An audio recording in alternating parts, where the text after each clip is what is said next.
आधी सब्जी का ससुराल, नैना वेड्स प्रेम, ऐसे स्टिकर लगी सजी धजी गाड़ियों को तो आपने शादियों के बाद कई बार दुल्हा दुल्हन को ले जाते देखा होगा, पर आज मुंबई की सड़कों पर एक ऑटो रिक्शा के अंदर प्रेम वेड्स नैना का स्टिकर लिए दुल्हा दुल्हन बैठे हुए अपने घर जा रहे थे। पर ऐसा क्यों? पिछले रात ही नैना और प्रेम की शादी हुई थी और विदा होकर नैना अपने ससुराल आ गई थी। आज सुबह ठीक 7 बजे शादी के जोड़े में ही नई नवेली दुल्हन नैना अपने कमरे से बाहर आती है और अपनी सास के पैर छूते हुए उनसे पूछती है, इसके पहले कि आप मुझसे कुछ पूछे, मैं ही आपको बता देती हूँ, मैंने अभी तक शादी का जोड़ा क्यों पहना हुआ है। वैसे तो मुझे लहंगे को बदल लेना चाहिए था, पर मुझे समझ में नहीं आया कि लहंगे को बदलकर मैं क्या पहनूं। मैं रात को ही इस बारे में आपसे पूछना चाहती थी, पर कभी कोई बीच में आ रहा था, कभी कोई। मैं ऐसा कुछ भी नहीं पहनना चाहती थी जिससे इस घर की मर्यादा का उल्लंघन हो, इसलिए मैं लहंगे में ही बाहर आ गई। तो बताइए मम्मी जी, नहाकर कौन से कपड़े पहन लूं? सुषमा को तो 1 मिनट के लिए विश्वास नहीं होता कि बहू लेकर आई है या साक्षात लक्ष्मी। सिर्फ मुझसे पूछना था, इसलिए तो पूरी रात इतना भारी लहंगा पहनी रही बहू। अरे बहू, इतना करने की क्या जरूरत थी? तेरे लिए अब ना मुझे बुरा लग रहा है, जो समझ में आए पहन ले बेटा, कोई दिक्कत नहीं है। बस कोई काले रंग का कपड़ा मत पहनना और सफेद भी नहीं। साड़ी ही पहनू ना मम्मी जी, या कोई भारी सा सूट पहन सकती हूँ?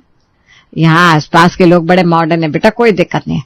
तेरे पास कोई हैवी सूट है तो हैवी सूट पहन ले, तुझे कंफर्टेबल होना चाहिए बस। ठीक है मम्मी जी, फिर मैं तैयार होकर आती हूँ। और वो मम्मी ने ना आपके लिए साड़ी भिजवाई है, मैं सीधा आपके कमरे में ही ले आऊंगी। अरे कोई बात नहीं बेटा, अब तो तुझे यहीं रहना है, कभी भी ले लूंगी मैं तुझसे साड़ी। कल तो तू आई है, अभी तो तेरे कपड़े बैग में ही पड़े हुए हैं। मेरी साड़ी निकालने के पीछे तुझे पूरा बैग उलटना पड़ेगा, कोई जरूरत नहीं है इतनी तकलीफ करने की। जा आराम से, जब कपड़े बैग से अलमारी में शिफ्ट करेगी ना, उस वक्त मुझे समधन जी की दी हुई साड़ी निकाल कर दे देना। ये तो आपका बड़प्पन है मम्मी जी, जो आप ऐसा कह रही हैं, पर मेरा भी तो कोई फर्ज बनता है कि नहीं। वक्त का काम वक्त पर हो जाए तो अच्छा लगता है। ये कहकर नैना कमरे में जाती है और मुस्कुराती हुई सुषमा मेहमानों के बीच जाकर बैठ जाती है।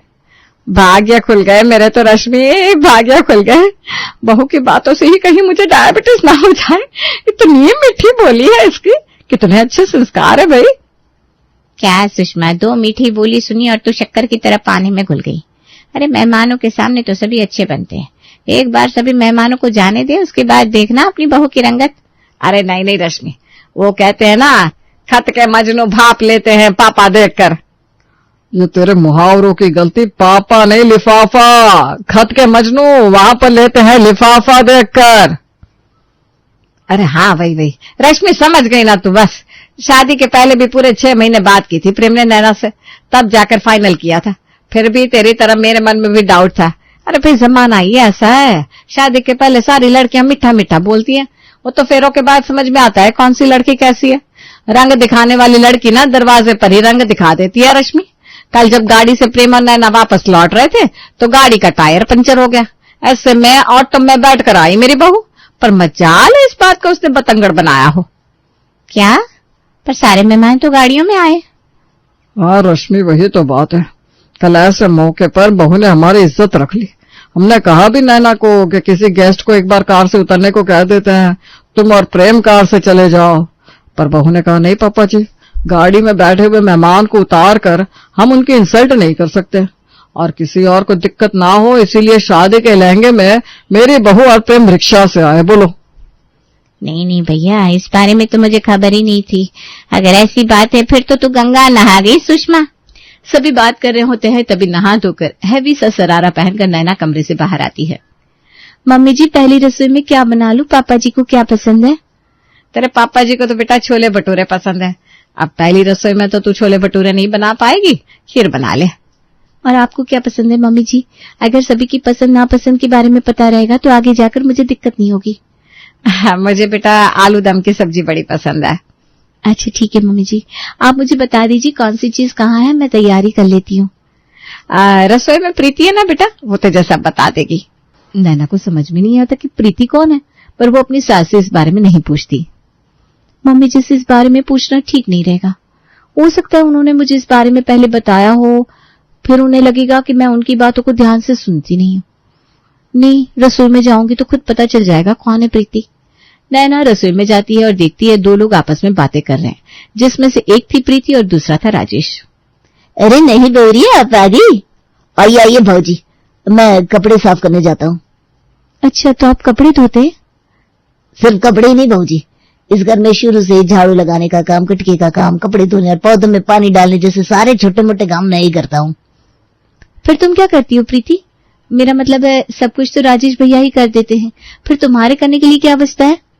बचता है ना बौरिया, रसोई के अंदर का काम, गंदे बर्तन साफ करना, खाने की तैयारी में बड़ी मालकिन की मदद करना, शुरू से ये सब मैं करती आई हूँ।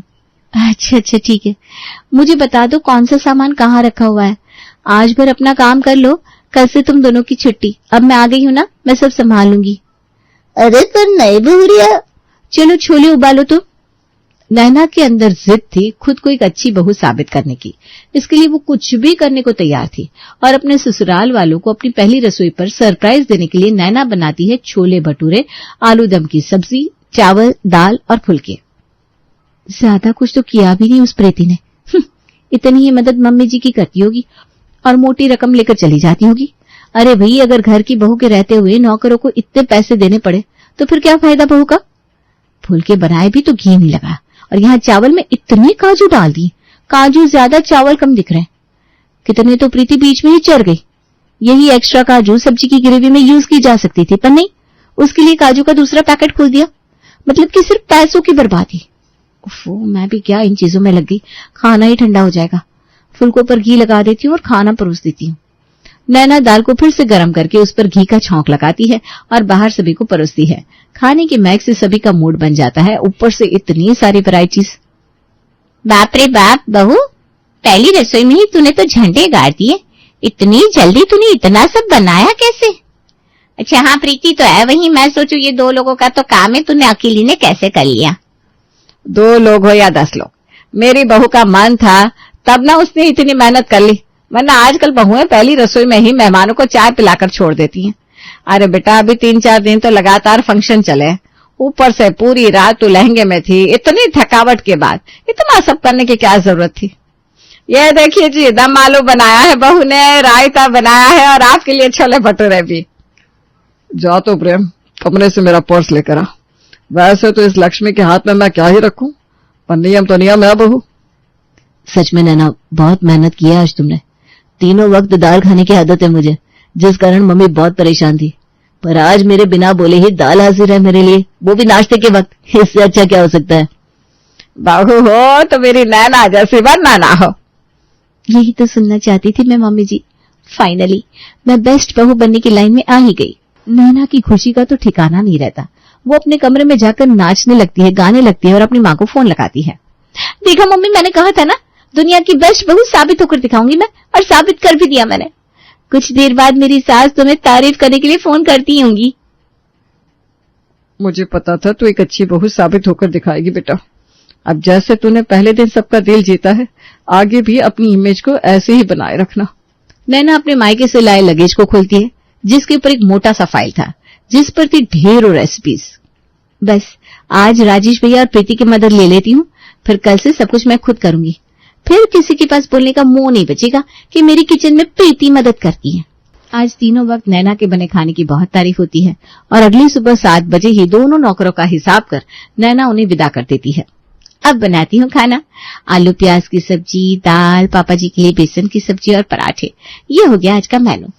नैना दाल भिगोती है और बेसन की छोटी छोटी लोइयां तैयार करने लगती है। तभी बाहर से सुषमा आवाज लगाते हुए कहती है, प्रीति चाय लाना तो। मम्मी जी उठ भी गई, अभी चाय बनाकर ले जाती हूँ।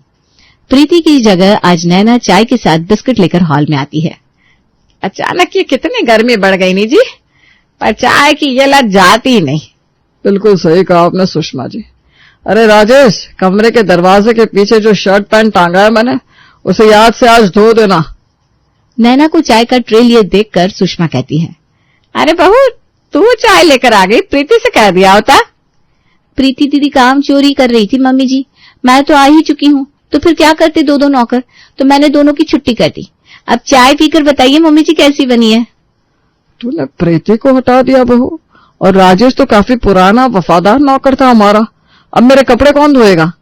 शर्ट पैंट धोने ना, मैंने सुन लिया पापा जी, मैं भी धोने डाल देती हूँ। शरीर को ज्यादा आराम मिले तो उसे जंग लगती देर नहीं लगती। 2 नौकर गए हैं घर से और 25,000 कोरा कोरी बच गए। इससे अच्छा क्या हो सकता है घर के बजट के लिए। आप फिक्र मत कीजिए, मैं सब कर लूंगी। नैना फौरन अपने ससुर जी के कमरे में जाती है और धोने के कपड़े निकालकर मशीन में डाल देती है। राजेश भैया, अभी तक आपने कमरे की सफाई नहीं की। आपको पता है ना मुझे धूल मिट्टी से कितनी प्रॉब्लम है। ओफो, उठते ही मैं तो सीधा रसोई में आ गई। घर की साफ सफाई के बारे में तो भूल ही गई थी। जल्दी जाकर झाड़ू पोछा कर लेती हूँ। नैना एक हाथ में झाड़ू उठाती है, दूसरे से पोछा और अपने घर की सफाई में लग जाती है। यहाँ नैना झाड़ू पोछा कर रही थी, वहां रसोई में बेसन उसका इंतजार, और यहाँ बेसन की सब्जी का इंतजार कर रहे थे महेश जी, जिनके पेट से अभी से ही गुड़ गुड़ की आवाज आने लगी थी। 9 बजने को आ गए, अगर नाश्ता मिल जाता तो अच्छा होता। हाँ पापा जी, बस 30 मिनट दीजिए मुझे, सब कुछ तैयार ही है। नैना उल्टे पांव रसोई में भागती है और फटाफट नाश्ते की तैयारी में लग जाती है। हे भगवान, काश मेरे 2 हाथ और होते। दाल बनानी है, सब्जी बनानी है, रोटी बनानी है। आज तो ज्यादा टाइम भी नहीं बचा। नैना सारा खाना तैयार करती है और टेबल पर लगा देती है। सभी खाना खा लेते हैं। ना कोई खाने की बुराई करता है, ना ही तारीफ। खाना अच्छा नहीं बना क्या प्रेम? मैंने आपके लिए दाल भी बनाई। अच्छा है, अच्छा है। वो क्या है ना, आज सब जरा बिजी है। शादी के बाद आज दुकान खुलेगी। अच्छा, देरी हो रही है, मैं निकलता हूँ। सभी के खाने के बाद नैना अपना खाना लेकर बैठती है। हे भगवान, ये आलू प्याज की सब्जी की आलू तो कच्ची ही रह गए, और ये दाल, इसमें तो एक और सीटी की जरूरत थी। हड़बड़ी में मैंने आधी पकी सब्जी सभी को परोस दी। अब से ध्यान रखना होगा। नैना बिल्कुल ध्यान रखते हुए एक ही काम कर रही थी, पर दोपहर को भी घर में काम कम थोड़ी ना होते। नैना सब्जी बनाने के लिए चढ़ा रही थी कि पड़ोसन शकुंतला सुषमा को आवाज देते हुए अंदर आती है। आंटी जी, वो मम्मी जी तो जरा बाहर टहलने निकली हैं, कहिए। इतनी धूप में कहाँ निकल गई तेरी सास? बाहर पौधों की हालत देखिए बहू, धूप में खंगर हो रहे। कितनी अच्छी बागवानी है, पानी तो दिया कर। हाँ हाँ आंटी जी, थैंक यू बताने के लिए, मैं तो भूल ही गई थी। और हाँ, तेरी सास को याद दिला देना, कल उसकी किट्टी है। शकुंतला निकल रही थी कि सुषमा और बाकी सभी दरवाजे से अंदर आते हैं। अरे कहाँ जा रही है शकुंतला? अब तो खाना भी बन गया होगा, खाकर जाना। हे भगवान, पापा जी और प्रेम तो दुकान से वापस भी आ गए। फिर से वही होता है। नैना आधी अधूरी सब्जी ही अपने ससुराल वालों और पड़ोसन के सामने परोस देती है। इस बहू की तारीफों के पोल बांध रही थी तो सुषमा, ए राम, ये तो आधी कच्ची है, छौंका तक नहीं लगा ढंग से। और ये उबले आलू का भरता ही है, कच्चे आलू का। इसे खाकर तो ना बिगड़ी तबीयत भी और बिगड़ जाए। और कल किटी में तू ऐसा ही आधा पका हुआ खाना परोसने वाली है भाई, तो तू रेस्टोरेंट में ही किटी कर ले। इसी तरह दिन बीत रहे थे। नैना अपने हिसाब से खाना ठीक ही बना रही थी, पर हड़बड़ी में कभी खाने में नमक डालना भूल जाती थी, कभी 3 की जगह 2 सीटी में ही दाल चूल्हे से उतार ले रही थी, जिसके कारण खाना तो बन रहा था, पर जैसे ही प्रेम के सामने खाने की थाली परोसती है, प्रेम कहता है, मेरा खाने का मन नहीं है नैना। वो दुकान में आज एक पार्टी आई थी ना, तो उनके लिए चाय नाश्ता मंगाया, तो मैंने भी वहीं खा लिया। वही तो बेटा, मुझे भी लग रहा है कि क्या खाया था मैंने, जो पेट अभी तक भारी है।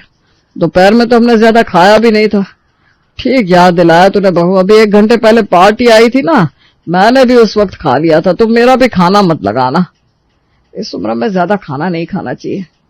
पता नहीं अपनी पहली रसोई में बहू ने इतना अच्छा खाना कैसे बनाया था। लगता है वो खाना प्रीति ने बनाया होगा, वरना जिस दिन से बहू अकेले खाना बना रही है, उसमें ना तो स्वाद होता है, ना ही पका मन। अरे अचानक ये पेट में दर्द क्यों शुरू हो गया? मेरा भी खाने का मन नहीं है। बेटा मेरा खाना मत लगाना, तू ना बस मुझे गैस की गोली दे दे, वही खाकर सो जाऊंगी। और नैना का बनाया खाना आज कोई नहीं खाता। इस बात का दुख नैना को बहुत होता है। सभी के सोने के बाद वो अपनी सहेली प्रिया को कॉल लगाती है। तेरे घर वाले तेरे हाथ का खाना नहीं खा रहे, इसका मतलब समझ रही है तू? तेरी वैल्यू धीरे धीरे खत्म होती जा रही है इस घर में। पहले दिन इतनी तारीफ हुई, उसके बाद सभी ने तारीफ करनी बंद कर दी, और अब खाना ही बंद कर दिया। तू तो कहती थी तू अच्छी बहू साबित होगी, पर मुझे नहीं लग रहा कि तेरे ससुराल वाले तुझसे खुश है। अगली सुबह जैसे ही नैना सभी को नाश्ता परोसती है, मेरा खाना ना पैक कर दो नैना, आज दुकान जरा जल्दी जाना है, मैं नाश्ता नहीं कर पाऊंगा। मैं तो अभी निकल रहा हूँ बहू, प्रेम के टिफिन से ही मैं खा लूंगा। मुझे तो आज बाहर रेस्टोरेंट में जाना है बहू, अभी नाश्ता कर लूंगी तो फिर दोपहर में क्या खाऊंगी। इसी तरह अब आए दिन सभी नैना की आधी सब्जी से बचने के लिए घर का खाना अवॉइड करने लगे थे। ऐसे ही एक रोज नैना पड़ोस की एक भाभी के साथ शॉपिंग मॉल जाती है और एक ओपन रेस्टोरेंट में अपने सास, ससुर और पति को एक साथ खाना खाता देख लेती है। सबका मन भर गया ना मेरे खाने से। आप सब बाहर खा रहे हैं, जब भी मैं घर पर खाना बनाती हूँ आप कहते हैं मम्मी जी कि आपकी तबीयत ठीक नहीं है, और पापा जी कहते हैं दुकान पर क्लाइंट्स आएंगे उनके साथ खा लूंगा। ये क्लाइंट्स के साथ खा रहे हैं आप ठहरिए जी, मैं बात करती हूँ बहू से। घर के नौकरों को हटाकर तूने 25,000 रुपए तो बचा लिए बहू, और अब शायद बचत 35,000 की हो जाए, क्योंकि घर का राशन भी इस्तेमाल नहीं होगा। अच्छी बहू बनने की होड़ में तूने सारा काम अपने सर पर ले लिया, जिस कारण कभी तेरा बनाया खाना आधा पका होता था तो कभी उसमें मसाले नहीं होते थे। हम में से कोई भी तेरा दिल दुखाना नहीं चाहता था, इसलिए हमने कुछ दिन तो वो खाना खा लिया, पर एक वक्त के बाद वो खाना हमारे गले से उतरना बंद हो गया। अगर हम तुम्हें ये समझाते तो तू समझती नहीं, इसीलिए हमने दूसरा रास्ता अपनाया। नैना तो जानती ही थी कि वो कैसी सब्जी बना रही थी। उसे अपनी सास की बात समझ में आ जाती है कि जितना काम हो सके उतना ही करना चाहिए। अगली सुबह ही नैना प्रीति और राजेश को वापस बुला लेती है और इस तरह उसकी आधी पकी सब्जी फिर से पूरी पकी हो जाती है। शकुंतला की दोनों बहुएं अच्छी कंपनीज में जॉब करती थी, इसलिए घर संभालने के लिए उन्होंने घर में एक काम वाली रखी थी। लेकिन वो कहते ना, हर इंसान को कोई ना कोई बुरी आदत होती है। ऐसी ही एक बुरी आदत थी उनकी सास शकुंतला की। वो काम वाली के किसी भी काम में कमी निकाले बिना तो मानो जैसे रह ही नहीं पाती थी। अब काम वाली कब तक शकुंतला के नखरे उठा पाएगी, चलिए देखते हैं। अरे रे रे रे, क्या झाड़ू लगाई है इसने, घर के सारे कोनों में इतनी मिट्टी जमा हुई पड़ी है। गंगू, अरे गंगू। आई माँ जी, बोली क्या हुआ? अरे ये देख तो जरा कैसे झाड़ू लगाई है तूने, घर के सारे कोनों में तो इतनी सारी मिट्टी जमा है, ऐसे ही झाड़ू लेकर उसे हवा में घुमाती है क्या? अरे क्या माँ जी, इतनी अच्छी तरह से तो पूरे घर में झाड़ू लगाया है मैंने, और आप झाड़ू की बात कर रही हो। मैंने तो पूरे घर में पोछा भी लगा दिया, इतना साफ सुथरा तो लग रहा है घर। आपकी ना ये रोज की आदत हो गई है मेरे काम में कमी निकालने की। अरे चुप रह और दोबारा से सारे घर में झाड़ू पोछा लगा, और हाँ, पोछा हाथ से एकदम कस के निचोड़ कर लगाइयो। फर्श बिल्कुल शीशे की तरह चमकना चाहिए। ठीक है, लगाती है। गंगू बेचारी परेशान होकर दोबारा से सारे घर में झाड़ू पोछा लगाती है। तभी शकुंतला धुले हुए बर्तनों की जांच करने रसोई में पहुंच जाती है। हे भगवान, ऐसे कैसे बर्तन धोया इसने? ए गंगू, जल्दी इधर आ। हे भगवान, पक्का फिर कोई नया काम बताएगी ये मुझे। अरे कहाँ रह गई, जल्दी आ। हाँ हाँ आई माँ जी। अब क्या हो गया? ये कैसे बर्तन धोया तूने? इनमें से एक भी प्लेट में मुझे अपना चेहरा नजर नहीं आ रहा। अरे बर्तन तो ऐसे धुले होने चाहिए कि बिल्कुल शीशे के जैसे चमके। इनको अच्छे से रगड़ रगड़ कर धो। ये सारे बर्तन इतने साफ होने चाहिए कि मुझे इनमें देखते ही अपनी प्यारी सी सूरत दिखाई दे। अरे माँ जी, मैंने सुबह ही सारे बर्तन धोए हैं, मुझे और घरों में भी काम करने जाना है। अब क्यों हर रोज बेफालतू में मेरा टाइम खोटी करवाती हो? मुझसे ज्यादा 3-5 मत कर, समझी? जो काम बोला है ठीक से कर, वरना पगार में से इसके पैसे काट लूंगी। ये भगवान, क्या मुसीबत है। गंगू मुंह बनाकर घर के सारे धुले हुए बर्तनों को दोबारा से रगड़ रगड़ कर धोती है, तो शकुंतला फिर से एक एक बर्तन उठाकर उनमें अपना चेहरा देखने लगती है। ओ माँ जी, अभी फिर से एकदम रगड़ के बर्तन साफ किए हैं, अब और नहीं। अरे हाँ हाँ ठीक है, वैसे इस बार पहले से साफ ही है। बर्तन तो धुल गए, जा तू जाकर सारे कपड़े धो ले। गंगू कपड़े धोने के लिए जैसे ही वॉशिंग मशीन ऑन करती है तो शकुंतला वहां आकर वॉशिंग मशीन बंद कर देती है। अरे अब वॉशिंग मशीन क्यों बंद की? तू आज वॉशिंग मशीन में कपड़े नहीं धोएगी, इसमें कपड़े ठीक से नहीं धुलते। ये ले थापी और कपड़े धोने का साबुन, आज से तू इसी से कपड़े धोएगी। और खबरदार जो मेरे पीछे से वॉशिंग मशीन में कपड़े धोए तो। क्या इतने सारे कपड़े मैं हाथ से धोऊं? ना रे बाबा ना, माफ करो मुझे। आपके घर में काम कर करके मैं आधी पागल तो पहले ही हो चुकी लिए। बच्ची कुच्ची कसर आप थोड़े दिनों में और पूरी कर दोगे। मुझे नहीं करना रे बाबा आपके घर में कोई काम वाम, चली मैं। गंगू शकुंतला की इन हरकतों से परेशान होकर काम छोड़कर चली जाती है। शाम को जब सब घर आते हैं, अरे ये क्या किया गंगू ने? बाथरूम में सारे कपड़े फैला कर चली गई। कपड़े धोने नहीं थे तो फैलाए क्यों? कल आने दो उसे, बताती हूँ मैं। वो अब नहीं आएगी बहू। नहीं आएगी मतलब कहीं आपने तो उसे कुछ कहा नहीं? हे भगवान, इतनी मुश्किल से ये काम वाली मिली थी, वो भी आपकी वजह से काम छोड़कर चली गई। आपको ऐसा करने में क्या मजा आता है मम्मी जी? अब आपकी वजह से हम दोनों को जॉब के साथ साथ घर का काम भी संभालना पड़ेगा। दोनों बहुएं मुंह बनाकर वहां से चली जाती हैं। अगले दिन सुबह सुबह किचन में, अनु तुमने चावल बना दिए है ना? लाओ दो, मुझे इनका लंच पैक करना है। चावल? लेकिन चावल तो आप बनाने वाली थी ना, मुझे तो आपने सब्जी काटने को कहा था। अरे तुम्हारा दिमाग तो ठीक है, सब्जी तो मैंने पहले ही बना ली है, अब तुमने किसके लिए काटी है? अरे आप ही ने तो बोला था। हे भगवान, छोड़ो इसे, ये सब्जी फ्रिज में रख दो, शाम को बना लेंगे।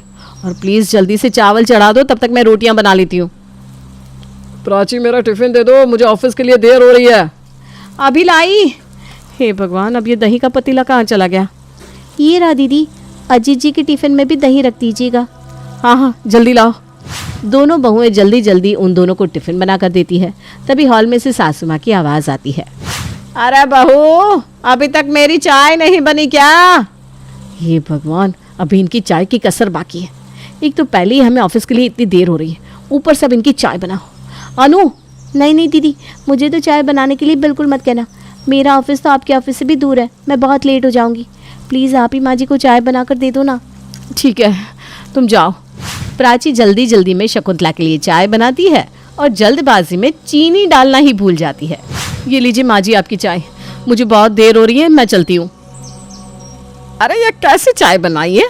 इसमें तो चीनी ही नहीं है, मुझे चीनी देकर जा। हे भगवान, आज तो पक्का मुझे नौकरी से निकलवा कर ही मानेंगी। ये लीजिए चीनी। छोटी बहू अनु तो जैसे तैसे समय पर अपने ऑफिस पहुंच जाती है, लेकिन शकुंतला की चाय के चक्कर में प्राची को ऑफिस पहुंचने में बहुत देर हो जाती है, जिस वजह से उसे अपने मैनेजर से खूब डांट पड़ती है। दोनों बहुएं अब शाम को थकी हारी घर आती हैं। बेटा मैं सोच रही थी घर पर पनीर टिक्का बनाए, बहुत दिन हो गए, तो तुम दोनों स्टार्टर में आज बढ़िया सा पनीर टिक्का बना लो और खाने में मिक्स वेज पुलाव, रोटी और रायता बना लेना, और मीठे में जो भी तुम्हारा मन करे। अरे आप तो हमें ऐसे ऑर्डर दे रही है जैसे हमने यहाँ कोई होटल खुला हुआ है। हम पर थोड़ा तो तरस खाइए। सुबह इतना काम करके ऑफिस गए, उसमें भी लेट हो गए, अब थके हारे घर पर आए। मेरे बस का नहीं है कुछ खाना वाना बनाना। दीदी आपके बस का नहीं है तो मेरे बस का भी नहीं है खाना बनाना। आज तो खाना बाहर से ही मंगा लो। बेचारी दोनों थकी हारी बहुएं बाहर से खाना ऑर्डर करती हैं। अब हर रोज उनके साथ यही होता। सुबह घर का काम करने के चक्कर में ऑफिस के लिए लेट हो जाती और शाम को घर आने के बाद उनके अंदर काम करने की हिम्मत ही नहीं बचती। आखिर में दोनों ने परेशान होकर वर्क फ्रॉम होम लेने का फैसला किया और घर से ही ऑफिस का काम करना शुरू कर दिया। Yes sir, I am working on this. Prachi बहू कहाँ है? मुझे बड़ी सुस्ती सी चढ़ रही है, आकर मेरे लिए एक कप चाय तो बना दे। Excuse me sir. Prachi meeting छोड़कर बाहर जाने वाली होती है कि इतनी देर में शकुंतला अनु को आवाज लगाने लगती है। ये प्राची बहू पता नहीं कहाँ रह गई। अनु बहू, अनु बहू, तू ही आके मेरे लिए चाय बना दे। Excuse me sir, I need a break. दोनों बहुएं गुस्से में बाहर आती हैं। ये सब क्या है माँ जी?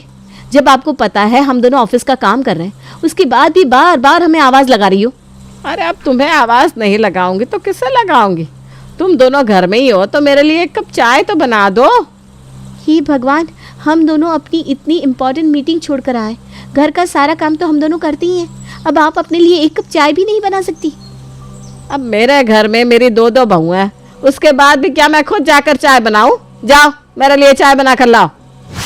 अनु मुंह बनाती हुई शकुंतला के लिए चाय बनाकर लाती है।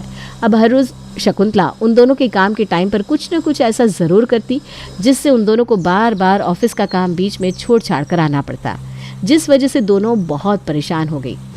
दीदी, मम्मी जी की वजह से तो काम करना बहुत मुश्किल हो गया है। मुझे तो लगता है मेरा बॉस थोड़े दिन में परेशान होकर मुझे जॉब से ही निकाल देगा। अरे सिर्फ तेरा बॉस नहीं अनु, मुझे तो लगता है मेरा बॉस भी मुझे काम से निकालने वाला है। मुझे तो उन्होंने एक बार नोटिस भी दे दिया है। हे भगवान, इससे पहले कि हम दोनों के बॉस हमें काम से निकाले, हम खुद ही रिजाइन कर देते, क्योंकि माँ जी के रहते तो हम कोई काम कर ही नहीं सकते। शकुंतला की वजह से दोनों बहुओं को अपनी जॉब छोड़नी पड़ती है, लेकिन कुछ ही दिनों में वो दोनों शकुंतला की हरकतों से बहुत परेशान हो जाती हैं। हमारी जॉब छुड़वा कर देखो तो माँ जी खुद कैसे आराम से घोड़े बेचकर सो रही हैं। इन्होंने हमारे दिन का चैन, रातों की नींद सब कुछ छीन लिया। हम भी इन्हें चैन से सोने नहीं देंगे। चल अनु, शुरू हो जा। ओके बॉस, बहुत मज़ा आ रहा है ना माँ जी को हम दोनों को घर बिठाकर।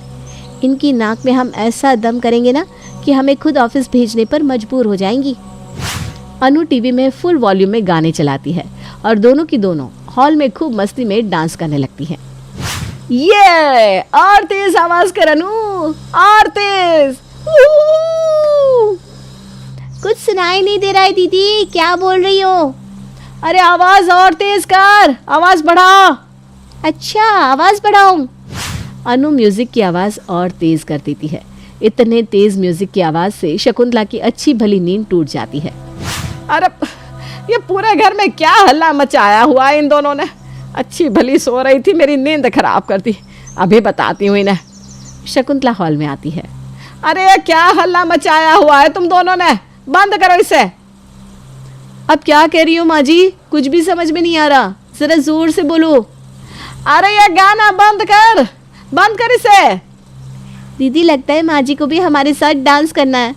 आ जाओ माँ जी, हमारे साथ डांस करो। ये है। दोनों बहुएं शकुंतला का हाथ पकड़कर उसे भी नचाने लगती हैं। बहुत मजा आ रहा है ना माँ जी डांस करने में, नाचो नाचो। हे भगवान, कहाँ मैं इन दोनों के बीच में फंस गई। रिमोट कहाँ है, कहाँ रखा है रिमोट? शकुंतला जल्दी से रिमोट ढूंढकर म्यूजिक बंद कर देती है। अरे ये आपने क्या किया माँ जी, कितना मजा आ रहा था डांस करने में। अरे भाड़ में गया तुम्हारा डांस, इतनी तेज आवाज से मेरे सर में और दर्द हो गया। जाओ मेरे लिए चाय बना कर लाओ। अच्छा ठीक है माँ जी, आप बैठिए, मैं अभी आपके लिए गर्मा गर्म चाय लेकर आती हूँ। अनु जानबूझकर शकुंतला के लिए दूध वाली चाय की जगह ग्रीन टी बनाकर ले आती है, जिसे पीते ही शकुंतला का मुंह अलग सा ही आड़ा टेढ़ा बन जाता है। छी छी छी छी, क्या है ये, इतना कड़वा, मुंह का पूरा स्वाद ही खराब हो गया। माँ जी, आप ही ने तो मुझसे चाय मांगी थी, तो मैं आपके लिए ग्रीन टी बनाकर लाई हूँ। अरे मुझे नहीं पीनी तेरी यह ग्रीन टी, मेरे लिए दूध वाली कड़क मसाला चाय बना कर ले आ। माफ़ करना माँ जी, लेकिन हमने दूध वाली चाय का सारा सामान लाना बंद कर दिया है। उस चाय से ना हमें एसिडिटी होती है, और जब घर में चाय बनती है तो हम चाय पिए बिना रह नहीं पाते, और बाद में हमें वो नुकसान करती है। इसलिए आज से घर में दूध वाली चाय बनेगी ही नहीं। आज से घर में सिर्फ ग्रीन टी बनेगी। पीजिए पीजिए, आपकी हेल्थ के लिए बहुत अच्छी है। ये भगवान, क्या मुसीबत है। ऐसे तो अगर ये पूरी जिंदगी घर पर रहेंगी तो मुझे कभी दूध वाली चाय पीने ही नहीं देंगी। कुछ कहा क्या माँ जी, एक कप और ग्रीन टी ले आऊं क्या? ना ना नहीं नहीं नहीं। अगले दिन, अरे दोनों के दोनों सज धज कर कहाँ जा रही हो? शॉपिंग करने जा रहे हैं माँ जी। इतने दिन हो गए हम दोनों घर से कहीं बाहर नहीं गए, तो सोचा आज मार्केट चले जाएं। आप बोलो तो घर पर रुक जाते हैं। नहीं नहीं नहीं, इन दोनों को घर पर रुक लिया तो कल की तरह फिर तेज म्यूजिक बजाकर मेरी नींद खराब कर देंगी। ऊपर से मुझे नचाएंगे सो अलग। जाने दो इन्हें, घर से जाने दो, आफत टलेगी। अरे अब मन में क्या सोचने लगी माँ जी, हम जाए या रुक जाए? नहीं नहीं, तुम दोनों बाहर जाओ, आराम से आना, कोई जल्दी नहीं है। दोनों बहुएं मार्केट जाकर अपने पति के क्रेडिट कार्ड से जानबूझकर ढेर सारी शॉपिंग करती हैं और शाम को खूब देरी से घर आती है। बड़ी जल्दी आ गई दोनों की दोनों। हाँ माँ जी, मुझे तो अभी और भी सामान लेना था, लेकिन फिर ना क्रेडिट कार्ड की लिमिट ही खत्म हो गई। क्या, ऐसा क्या खरीद कर ले आए तुम दोनों? अभी दिखाती हूँ ना माँ जी। प्राची सारा सामान दिखाने के लिए शॉपिंग बैग रखती है कि तभी भूख के मारे शकुंतला का पेट गुड़-गुड़ करने लगता है। अरे रुक जा, पहले तुम दोनों ना खाने के लिए कुछ बना लो, उसके बाद दिखाना ये सब। बहुत जोर की भूख लग रही है। ठीक है, चल अनु, डिनर बनाने चलते हैं। दोनों देवरानी जिठानी किचन में डिनर बनाने जाती है। दीदी, अब डिनर में क्या तिगड़म करना है वो तो बता दो। करना क्या है, बस सादी सी खिचड़ी बना ले। क्या? लेकिन माँ जी तो बीमार होती है, तब भी कभी खिचड़ी नहीं खाती। इसीलिए तो बोल रही हूँ, माँ जी को परेशान करना है तो बस वही करो जो उन्हें पसंद नहीं। आपको भी मानना पड़ेगा दीदी। दोनों डिनर के लिए खिचड़ी बना देती है और डाइनिंग टेबल पर सर्व करती है। अरे बहू, खाना तो बड़ी जल्दी बन गया। ऐसा क्या बनाया है तुम दोनों ने खाने में? आज डिनर में है एकदम टेस्टी वाली। क्या, जल्दी बताओ। खिचड़ी। क्या खिचड़ी? तुझे पता है ना बहू, मुझे खिचड़ी बिल्कुल भी पसंद नहीं। हाँ माँ जी, हम दोनों को अच्छे से पता है कि आपको खिचड़ी अच्छी नहीं लगती, लेकिन क्या करें, पूरा दिन मार्केट में घूम घूम कर इतने थक गए हैं कि कुछ और बनाने का मन ही नहीं किया। और वैसे भी ना अब आपकी उम्र हो गई है, आपको शाम के टाइम में हल्का खाना ही खाना चाहिए। ज़्यादा मसाले वाला खाना खाओगी ना तो बीमार हो जाओगी। जा अनु, किचन से वो प्लेट तो ले आ। अनु जल्दी से किचन से डिस्पोजेबल वाली प्लेट लेकर आती है। अरे ये क्या है, अब क्या मैं इस प्लेट में खाना खाऊंगी? घर के बाकी के बर्तन कहाँ गए? बर्तन कहीं नहीं गए माँ जी, लेकिन अब आप उन बर्तनों में खाना खाओगी, फिर वो गंदे हो जाएंगे, फिर वो हमें धोने पड़ेंगे। इससे अच्छा है कि पहले ही डिस्पोजेबल में खा लो, बर्तन धोने का झंझट ही खत्म। अब घर पर काम वाली तो आती नहीं, सारा काम हमें ही करना पड़ता है और हम दोनों बेचारी इतना काम कर करके बहुत थक जाती हैं, इसलिए आज से खाना सिर्फ डिस्पोजेबल में ही खाना। शकुंतला मुंह बनाते हुए डिस्पोजेबल प्लेट से खाना खाती है। तभी पुनीत और अजित भी घर आ जाते हैं। प्राची, प्राची, अरे चिल्ला क्यों रहे हो, यहीं पर हूँ मैं। और अनु का है? मैं किचन में पानी लेने आई हूँ, अभी आ रही हूँ। अरे क्या हो गया, आप दोनों इतने गुस्से में क्यों? तुम दोनों का दिमाग तो खराब नहीं हो गया? इतनी शॉपिंग एक दिन में कौन करता है? अरे 50,000 की लिमिट है हमारे क्रेडिट कार्ड की और तुम दोनों ने एक दिन में 50,000 की शॉपिंग कर डाली। वो तो अच्छा है कि कार्ड की लिमिट 1 लाख नहीं थी, वरना आप दोनों तो आज वो भी खत्म करती थी। अरे तो आप दोनों कहना क्या चाहते हैं? हम दोनों ने अपनी जॉब छोड़ दी तो क्या शॉपिंग करनी भी छोड़ दे? देख लो दीदी, जब हम खुद जॉब करते थे तो अपनी मनमर्जी का कुछ भी ले लेते थे, कोई हमें रोकता टोकता नहीं था। एक बार पति के पैसे से शॉपिंग कर ली तो देखो कैसे बोल रहे हैं। नहीं तो क्या? अरे हमारे कहने का वो मतलब नहीं था। अरे रहने दो आप, अभी तो मैंने पूरी शॉपिंग भी नहीं की, उससे पहले ही आपने मुझे टोक दिया, सारा मूड ही खराब कर दिया। चलो अनु, चलते हैं यहाँ से। दोनों देवरानी जिठानी मुंह बनाकर वहां से चली जाती हैं और कमरे में जाकर खूब हंसती हैं। अब देखना अनु क्या होता है। अरे माँ, ये क्या किया तुमने? ये दोनों अच्छी खासी जॉब पर जाती थी, खुद पैसे कमाती थी, खर्च करती थी। अब देखो, जब से जॉब छोड़ी है हम दोनों भाइयों की जेब ढीली करती है। कम से कम पहले खुद कमाती थी तो हमसे कुछ मांगती तो नहीं थी। और नहीं तो क्या माँ, तुम्हारी वजह से इन दोनों के ये फालतू के खर्चे भी हमारे सर पर आ गए। अब तुम ही बताओ, अगर हर महीने ये हमारे कार्ड से इतनी इतनी शॉपिंग करेगी तो हम कहाँ जाएंगे? नहीं बेटा, तुम इन दोनों को कल के कल ही ऑफिस भेज दो। मैं तो इन दोनों को वैसे भी अब घर में एक और दिन भी बर्दाश्त नहीं कर सकती। ये दोनों ना हर रोज घर पर कुछ ना कुछ अतरंगी करती रहती हैं। ऑफिस भेजो भाई, ऑफिस भेज दो इन दोनों को। ऑफिस तो हम इन दोनों को भेज ही देंगे, लेकिन इनके ऑफिस जाने के बाद घर पर जो नई काम वाली आएगी उसे कृपा करके कुछ मत कहना, वरना वो भी गंगू की तरह काम छोड़कर चली जाएगी। और आगे तो आप जानती है। अरे नहीं, मैं इस बार किसी को कुछ नहीं कहूँगी। तुम नई काम वाली रख लो, लेकिन इन दोनों को ऑफिस भेज दो। आखिरकार दोनों बहुओं का प्लान कामयाब हो ही जाता है और शकुंतला खुद ही उन दोनों से थक हार कर उन्हें वापस ऑफिस भेज देती है और घर पर आती है काम करने के लिए नई काम वाली। अरे ये कैसा पोछा लगाया है तूने? फिर से पोछा लगा। काम वाली तो घर पर नई आ जाती है, लेकिन शकुंतला की आदत वही पुरानी रहती है। काम वाली को टोके बिना शकुंतला कहाँ रह सकती है। बस इसी तरह उनकी खट्टी मीठी जिंदगी चलती रहती है। अर्जुन, थैंक यू ये कैंडल लाइट डिनर अरेंज करने के लिए। You are the best, I love you. I love you too Monika, thank you मेरी बेरंग जिंदगी को खुशियाँ और प्यार के रंगों से भरने के लिए। मैं शादीशुदा हूँ, पर अगर मेरी शादी नहीं होती और तुम मुझे पहले मिलती तो मैं तुमसे ही शादी करता। अचानक से अर्जुन का फोन बजता है। ओह गॉड, झिलमिल का वीडियो कॉल। मैंने घर पे बताया है कि मैं दोस्त को देखने हॉस्पिटल आया हूँ और यहाँ होटल में। अभी मैं क्या करूँ मोनिका? डोंट स्ट्रेस अर्जुन, एक काम करो, फोन कॉल रिसीव ही मत करो या मैसेज डाल दो कि तुम अभी बात नहीं कर सकते क्योंकि डॉक्टर के कैबिन में हो। ओके ठीक है। ये कहानी है अर्जुन, मोनिका और झिलमिल की। अर्जुन एक बिजनेसमैन है और उसकी शादी झिलमिल से होती है, लेकिन शादी के बाद उसे एक मॉडर्न लड़की मोनिका से प्यार हो जाता है।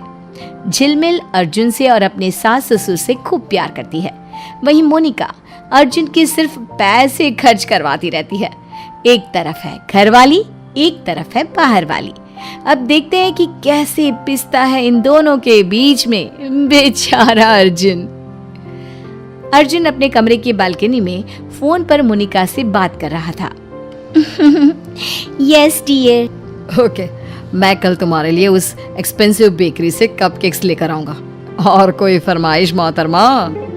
तभी वहां पीछे झिलमिल हाथ में ट्रे पकड़े हुए कॉफी मग लेकर आती है।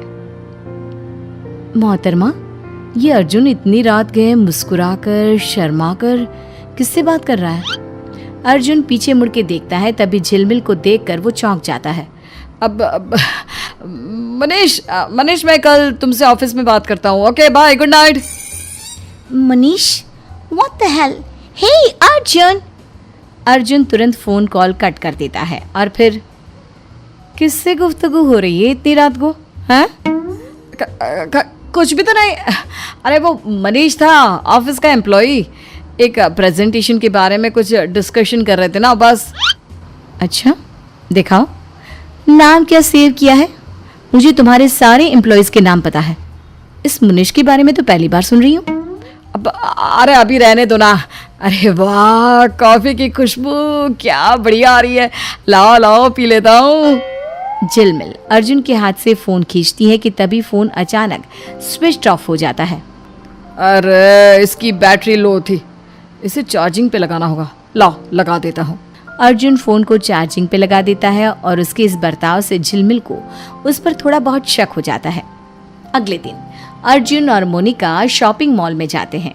मोनिका शॉपिंग पे शॉपिंग किए जा रही थी और अर्जुन दोनों हाथों में बहुत सारी शॉपिंग बैग्स पकड़े हुए उसके पीछे पीछे चल रहा था। मोनिका, आइंदा से ना मुझे घर जाने के बाद कॉल या मैसेज मत करना, ओके? हाँ बाबा, अंडरस्टूड। अच्छा ये देखो, ये हिल्स और ये डायमंड का नेकलेस, लेकिन ये तो लाखों का है, तुम दिलाओगे ना मुझे प्लीज?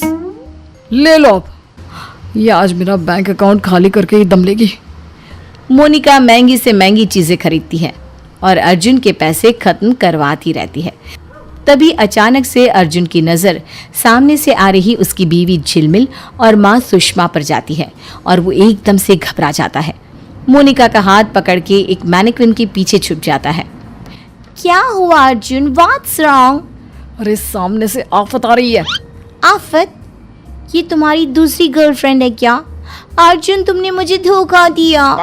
अरे नहीं मेरी माँ, वो झिलमिल और मम्मी वो दोनों भी इसी शॉपिंग मॉल में आई हैं। Oh God, please save us. झिलमिल और सुषमा दोनों भी उसी मैनिक्विन के पास आते हैं जिसके पीछे अर्जुन और मोनिका छुपे होते हैं। उस मैनिक्विन पर लगी साड़ी को देखकर झिलमिल कहती है, बहुत सुंदर साड़ी है ना मम्मी जी? हाँ झिलमिल बहू, खरीद ले, इसमें तुझे देखकर अर्जुन के तो होश ही उड़ जाएंगे। क्या मम्मी जी, आप भी ना। तभी वो दोनों देखते हैं कि मैनिक्विन तो हिल रहा है। अरे ये पुतला हिल कैसे रहा है? कहीं इसके पीछे कोई है तो नहीं? झिलमिल पुतले के पीछे जाके देखती है और तभी उसे कोई नहीं दिखता। मोनिका और अर्जुन घुटनों के बल चल चल कर जैसे तैसे वहां से निकल जाते हैं। आज तो बाल बाल बच गए। फिर कुछ दिनों बाद अर्जुन अपनी बैग भर के कहीं जाने की तैयारी करता है। तभी उसके पापा दीपराज उससे कहते हैं, और अर्जुन बेटो कहाँ निकला यूं बैग वैग उठाकर? वही तो, आज हम दोनों को मेरी फ्रेंड तारा की बर्थडे पार्टी में जाना है। अब आई एम सॉरी झिलमिल, वो ना एक्चुअली लास्ट मोमेंट पे ये बिजनेस ट्रिप फिक्स हो गई, इसलिए जाना होगा डार्लिंग। मैं 2 दिन में लौट आऊंगा, डोंट वरी। ध्यान से जाइयो और सबके लिए कुछ ना कुछ लेके आइयो, खाली हाथ मत आना। अर्जुन सबको बिजनेस ट्रिप का नाम लेकर झूठ बोलकर मोनिका के साथ शिमला घूमने जाता है और वहां पर भी मोनिका अर्जुन से बहुत खर्चा करवाती है। लेकिन तभी वहां पर उन्हें सुषमा की चचेरी बहन अनुराधा देख लेती है और वो उनकी फोटो खींचकर सुषमा को भेजती है और कॉल करके कहती है, देख सुषमा, कैसे तेरा बेटा यहाँ शिमला में इस अनजान लड़की के साथ गुलछर्रे उड़ा रहा है। बेशर्म कहीं का। अपने बेटे को संभाल सुषमा, वरना अपनी अच्छी खासी गृहस्थी को आग लगा देगा ये कलमुहा। जब अर्जुन ट्रिप से लौटता है तभी सुषमा उसे खूब डांटती है। अरे उस लड़की के चक्कर में घन चक्कर मत बन, भूल मत कि तेरी शादी झिलमिल से हुई है। जितनी जल्दी हो सके इस किस्से को रफा दफा कर दे और उस लड़की से दूर हो जा, वरना मुझसे बुरा कोई नहीं होगा। लेकिन मम्मी, सुषमा वहां से चली जाती है। लेकिन अर्जुन अपनी हरकतों से बाज नहीं आता और ये सिलसिला यूं ही रोजाना चलता जाता है। एक बार अर्जुन और मोनिका साथ में थिएटर में फिल्म देखने जाते हैं और पॉपकॉर्न खाते हुए मोनिका उसके रुमाल पर अपने होठ पोंछ देती है। घर पर जब झिलमिल कपड़े वॉशिंग मशीन में डालते वक्त उस रुमाल को देख लेती है और उस रुमाल पर क्या था? लिपस्टिक का निशान। तब वो अर्जुन पर बरस पड़ती है। ये सब क्या है अर्जुन? तुम्हारी रुमाल पर ये लिपस्टिक का निशान? सच सच बताओ, तुम्हारा किसी के साथ चक्कर तो नहीं चल रहा? कौन है वो नासपीटी? ओफ, तुम भी ना झिलमिल, बहुत शक करती हो। अरे ये रुमाल मेरा नहीं है, ये रुमाल किसी और का है जिसे मैं अपना समझकर लिया है। और तब मैंने ये निशान नहीं देखा था जल्दबाजी में, अब देख रहा हूँ। ट्रस्ट में झिलमिल, मैं सिर्फ और सिर्फ तुम्हारा हूँ, तुमसे प्यार करता हूँ। चलो ना कोई मूवी देखने चलते हैं। हाँ ओके ठीक है। अर्जुन झिलमिल को गले से लगाता है और उसका मन खुश करने के लिए उसे अगले दिन थिएटर में मूवी दिखाने ले जाता है। तभी वहां का वॉचमैन कहता है,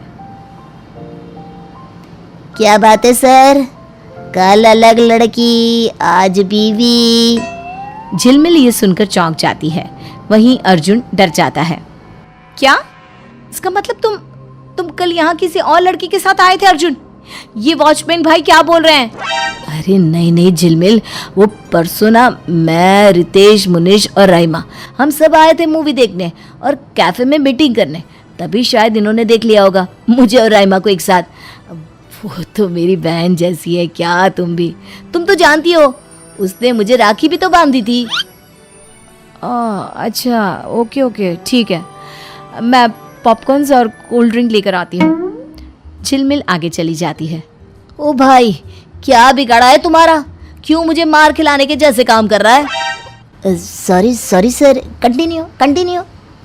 फिर कुछ दिनों बाद करवा चौथ का पर्व आता है और मोनिका मन ही मन अपने घर पर सोचती है, आज करवा चौथ है, सारी बीवियां अपने पतियों के लिए लंबी उम्र के विश करते हुए ये फास्ट रखती हैं और कंवारी लड़कियां भी। मैं भी अर्जुन से कहूँगी कि मैंने उसके लिए व्रत रखा है, लेकिन मैं तो छुप छुप कर खाना खा लूँगी और पानी भी पी लूँगी। फिर रात को वो मुझे महंगे से महंगा गिफ्ट भी देगा। मोनिका झूठ मूठ का व्रत रखती है और अर्जुन से महंगे हीरे के हार की मांग करती है। वो दिन भर पिज्जा बर्गर खाती रहती है। वहीं झिलमिल एक सुहागन की तरह अर्जुन के लिए पूरी निष्ठा से व्रत रखती है और फिर रात में सब लोग नए कपड़ों में और झिलमिल 16 श्रृंगार करके टेरेस पर अपनी थाली सजाकर जाती है। तभी वो वहां पर अर्जुन को मोनिका के साथ देख लेती है। मोनिका, तुम यहाँ क्या कर रही हो और ये इतना सज धज के क्यों आई हो? मेरा व्रत तोड़ो ना अर्जुन, देखो चांद आ चुका है, मुझे गिफ्ट दो। तभी झिलमिल मोनिका को देखकर अपनी थाली छोड़कर उसके पास आ जाती है और दोनों भी एक दूसरे को देखकर खुशी से चिल्लाती है और गले मिलती है। मोनिका, झिलमिल। ये क्या? ये दोनों तो एक दूसरे को जानती है। सातने पहले से ही सहेलियां हैं। हाँ, ये मेरी बचपन की दोस्त है और हम दोनों ने तुम्हें धोखा दे दिया। ये देखो ये पेपर्स, इन पेपर्स पर हम दोनों ने तुमसे नींद में साइन करवाई। अब तुम्हारी पूरी जायदाद हमारे नाम। चलो झिलमिल, पूरे वर्ल्ड की सैर करते हैं। एंड बाय द वे, मैंने कोई व्रत नहीं रखा था। हाँ, और मैंने भी। इस तरह झिलमिल और मोनिका दोनों भी अर्जुन को लूटकर 1 2 3 भाग जाती है। अरे रुको तुम दोनों। भगवान, मेरे घर वाली और बाहर वाली दोनों मुझे लूट कर चली गए। अर्जुन अपना सर पीटते रह जाता है।